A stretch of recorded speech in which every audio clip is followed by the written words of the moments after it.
Hi, I was wondering if you were interested in tying me up tonight? I don't have anything planned right now, so that's a possibility. I haven't seen you do rope with anyone before. Do you have much experience with bondage? I'm kinda new to rope.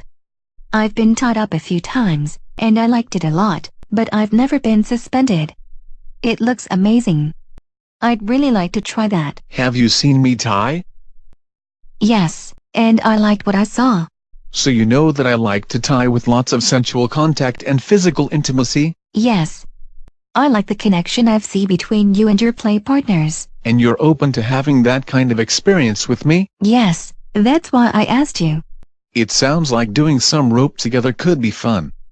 But if we're going to do this, we need to chat a bit first about safety, communication, and boundaries. That sounds good. Can we do that now? First, I must ask if you've had any alcohol tonight. I think any form of kink play and alcohol should never mix.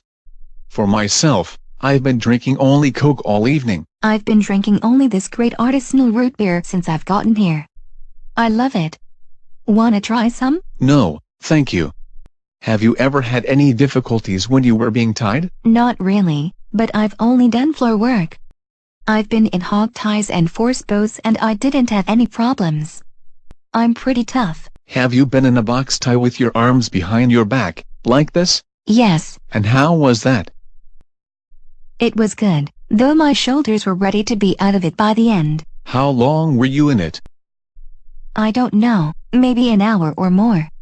But I was fine as soon as I got out of the rope. That sounds pretty good. Being in a box tie for an hour isn't easy for a lot of people. I'm pretty flexible. I do yoga. Excellent. Any old injuries or aches and pains I should know about? No, I'm feeling pretty healthy right now. Though my neck had a crick in it this morning, but I just think I slept on it funny. I can try to be gentle on your neck. It's okay, I think it's fun now. You don't have to be gentle. So a hair tie would be okay? Oh, yeah. No issues with shoulders, or hips, knees, or back? Nope. Have you eaten? I ate a couple of hours ago. My energy is good. Okay. Let's go over some limits and what kind of experience you're hoping to have with me.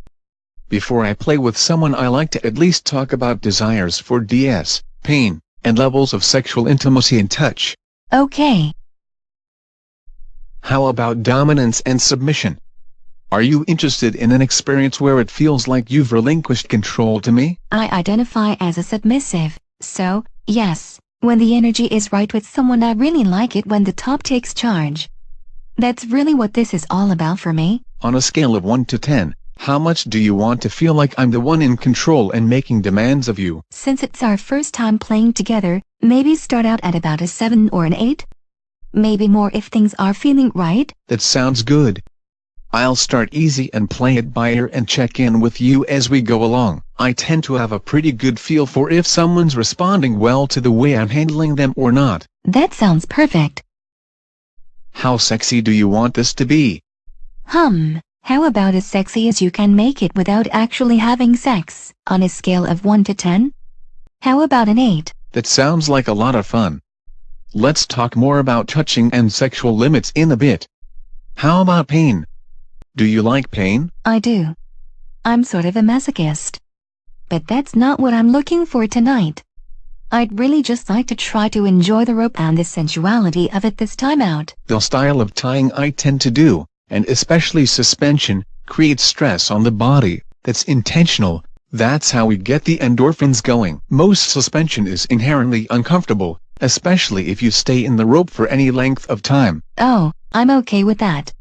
I just don't want it to be the really tough stuff like huge back bends or doing a bunch of hard impact play at the same time, although I'm not against some light spanking. I can go easy on you this time. But especially if we're going to take you off the ground, you need to realize that suspension can be very hard on the body. Having all your weight in those few ropes causes a lot of pressure and strain. Yeah, I know. Some of the suspensions I've seen look really hard, and eventually I'd like to try some of that. But maybe we could try an easier one tonight? If we take you up, doing an easy one for your first time is important. so you can get a feel for the difference between good pain and bad pain. I'll check in with you a lot to see how you're doing, but you need to communicate with me if you're feeling like you're in trouble. If things aren't working, I'll get you down as quickly and smoothly as I can. You just call my name, and I'll know you need my attention. May I touch you right now? Yes. If you have the flexibility, I may be putting ropes that run across your upper arms here. There are nerves in those areas we don't want to put too much pressure on. Those nerves can be impinged here on your wrists and this spot on your forearm too. So if you feel any tingling, numbness, loss of sensation, or a burning feeling, needles and pins, that kind of thing, along your palm by the thumb, out on your thumb, or along the tops of these two fingers out to about here, I want to know about it right away. Same for along your little finger and the outside of this finger. If it feels wrong, don't tough it out, let me know right away. If you're feeling a going to sleep sensation across all your fingers, it's probably just circulation being impaired a bit, and that's not too much of a concern, unless it's so bad that you wouldn't be able to feel if you were having nerve impingement. There's lots of redundant blood flow in your deeper tissues, so a little loss of circulation isn't too big of a deal. But don't take chances this first time out. If we have ropes here on your hips, we can also accidentally press on your femoral nerve. You might feel that as numbness or tingling on the outside or your thigh, if we impinge on the nerve here. If you're feeling loss of sensation or pain in a very specific spot or any joint pain, tell me exactly what you're feeling and where, and I'll try to adjust things or move the rope off of where I think the problem is. Then I'll ask you, better? And if you say, yes, we can proceed. Otherwise I'll try to fix things one more time, and if that doesn't work, I need to get those ropes off you right away. I tell my photo models to not even wait for the next shutter click. Nerve damage can happen very quickly, and we can't eliminate the risk of that happening if we're going to suspend you. But with good communication we can reduce the risks quite a bit. However, you need to accept that there's a chance that you can get hurt tonight, especially if we take you off the ground. Have you had that happen? Yes. I had a model who had numbness and weakness in her wrist that lasted for a couple of days after being in a hard tie for a long time. She didn't know she was in trouble until after the ropes came off. I had someone else strain their rotator cuff while in my rope, and their shoulder still bothered them in certain positions for several years. So, I have had people get hurt doing rope with me. Not a lot, but it's happened. I see. Usually when a rope bottom experiences difficulty, if the rigger gets them out of the rope quickly, the discomfort goes away in a few minutes, or only lasts a day or so if there was only mild nerve impingement. But the risk for more lasting or serious injury is real, so you need to communicate any problems that come up. And I can't promise you that being in my rope won't cause you some injury. Even though I'll do my best to avoid that, you may actually be at greater risk than more experienced bottoms since you're new and don't know where good rope placement is for your particular body, and haven't experienced the warning signs before. Well, I take a risk just driving here tonight. It was worth it to come to the party. I think that's a good perspective.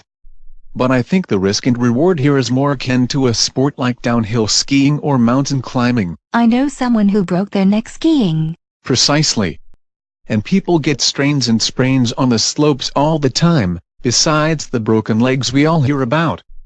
I think rope is more dangerous than a lot of people realize. Some very experienced riggers and rope bottoms say it's just a matter of time before you have an accident if you get into rope a lot. Have you ever dropped anybody? No, I haven't. I like to think I won't. But some very experienced riggers, world-class riggers, have had accidents and injured people recently. There's always a first time. Now I'm getting nervous. I do want to try this, though. I don't want to scare you off. People do rope, even inexperienced people, without severe consequences the vast majority of the time. I just want you aware of the risks. They're real. I'm not anticipating having problems, but I can't promise you nothing will go wrong. I can't take the full responsibility if things do go wrong. We're doing this together, so you need to go in knowing this isn't risk-free. But you're pretty safe, right? I mean, you sound like you know what you're doing. I like to think I'm well versed in rope safety, and I don't think of myself as reckless.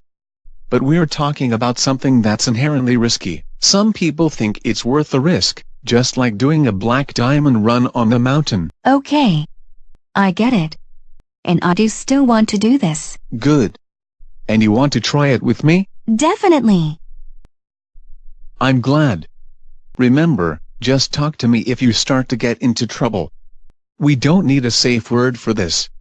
Just call my name and you'll have my undivided attention. Don't worry, I'll let you know if I'm feeling anything isn't right. But if you do safe word, don't worry, I'll respect that too. I usually use the red, yellow, and green system.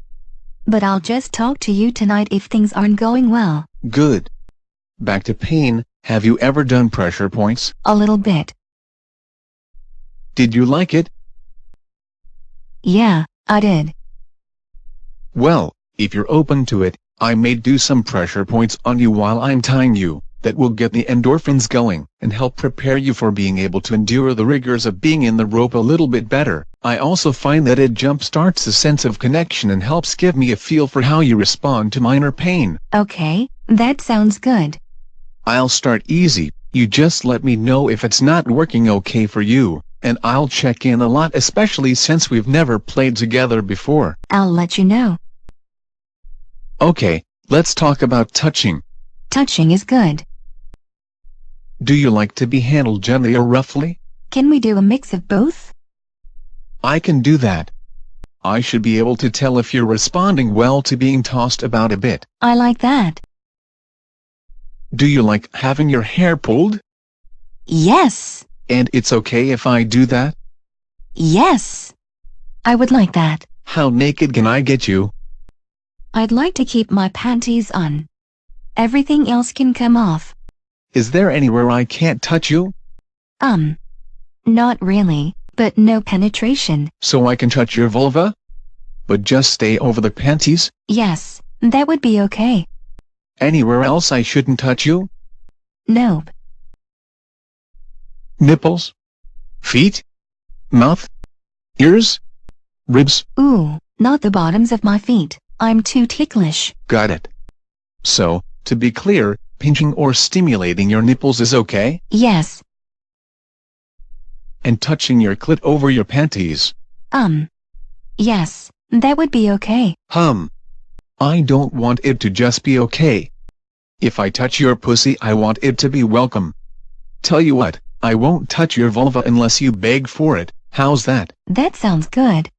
And kissing is okay, just not on the mouth. Just so you know, I carry the virus for cold sores. HSV-1? Yes. When I got tested 2 months ago, my results were negative for all STIs except HSV-1. Yeah, like about 80% of people have HSV-1, right? Yep. And I have it, but I don't have a sore now, and haven't had one for over a year. So would kissing you on the forehead or on the shoulder still be okay? That's fine. I get cold sores too. I haven't had one in months either. Any other STI concerns if you happen to beg me to touch your pussy? I tested negative for everything a few months ago. Good to know. Blindfold? That's fine. Cloth gag or rope in your mouth? No, not this time. Is that okay? Of course it's okay. Don't hesitate to say no to anything. I'm not necessarily going to do all of these things you say are alright. I just want to know what would be okay ahead of time. Hand on your throat? Please. I love that. Rope over your nipples? Okay. Nipple clamps? Okay, just not clover clams. Rope between your legs? I've never done that, but okay. If I put a rope between your legs, it won't have ever been between anyone else's legs or it will have been clean since. Good to know. Bamboo between your legs? Sure. But no insertion. Got it. So, do I understand correctly that you're open to my body being against yours, and you're open to my directly stimulating you, just no vaginal or anal or oral penetration? Yes, I think that's about right. Again, if things seem to be becoming too intimate, you just say something. I will. Vibrator? Not this time. Oh, so maybe next time? Yeah. Maybe. One more thing. I'll want you to contact me tomorrow to let me know about any physical aches and pains, and how your mood is. Good, bad, meh. I just want to know how you're doing after we played. I can do that. Can I just drop you a line on FitLife? That works. Do you have any questions? When do we start? Pretty quickly. I'm going to go over to that open suspension rig over there and start setting up. I'd like you to drink some water, use the bathroom, and then meet me over there, and we'll go over some quick stretches and I'll look at your flexibility. Okay. I'm looking forward to this. Me too. See you in a minute. Okay, I'm going to go grab egg cream and Noble in the other room to help me flip the rig around. I'll meet you over there.